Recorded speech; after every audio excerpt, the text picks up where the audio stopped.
Кыргыз эли дагы бир таланттуу уулунан айрылды. Ал белгилүү журналист акын Зайырбек Ажыматов.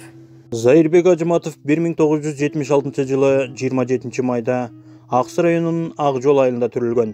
1993 жылы айылдык орто мектепте, 1998 жылы Жусуп Баласагын атындагы Кыргыз Улуттук университетинин журналистика факультетин аяктаган. Жалгыздык, мелмил, нөлү көп жылдар, жүрөктөгү бороон ыр жыйнактарынын автору.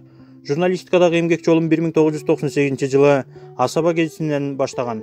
Андан кийин Кыргыз туусу Бишкек Таймс гезиттеринде, КТРКнын радио тармагында, Азаттыкта иштеген. Зайырбек Ажыматовдун кеп казнасы. Далай өмүр, жылы түсө түгөнүүдө, далай заман ыңжыңсыз түнөрүүдө, аягына чыгышат бардык нерсе, жолдор гана түгөнбөйт бул өмүрдө. Өлбө өлкөм, балапан жаш чагыңда, өлөлү биз калганча арт жагыңда, уялаштар аздектеп карегиңдей, урпактарга мекенди сактагыла. Жара тартар бөрү көп жан жагыңда, жүк бар билем ополто айдалыңда, элди ая керемет Кыргызстаным, эссиз чыкты бектериң хандарыңда. Жүрөгүңдү жебедей көзөбөттүк, жүдөө кылдык, өйдө ылдый көмөлөттүк, мыскыл кылып душманга буулдоордо, мырза болчуң, биз сени чөгөлөттүк. Кадыр каада бул күндө кайда калган, кайран кыргыз өз баркын жайлап алган, Манас биздин бабабыз деген уят, майдаланган калк үчүн майдаланган. Биз бир кезде тоолордой бийик элек, биз бир кезде майда эмес ирик элек. Жакшылыктар башталып биздин элден, жаратканга жардамчы билик элек.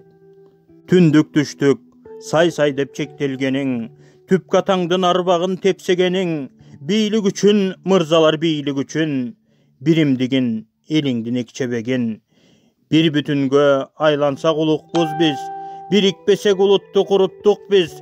Кыркырлардан жыйналган жыйын эмес, кыргыз деген улутпуз биз. Мен кыргызмын, түгөнөрдө түтөгөн, мен кыргызмын, жок болоордо күчөгөн, мен кыргызмын, тарыхым бар, тилим бар, мезгилдин да ой чукурун түзөгөн. Көтөр башты, улутташым кандашым, көкүрөктө улуу намыс кайнасын, ар бир кыргыз аманаты Манастын, хан тукуму кулга айланып калбасын. Каршы туруп катаалдыктар ыргытса, качырып кир тарыхтарга турмушка, бүтүндөй бир тилиң эмес улуу журт, бир да сөзүң унутулбасын кыргызча. Зайырбек Ажыматов.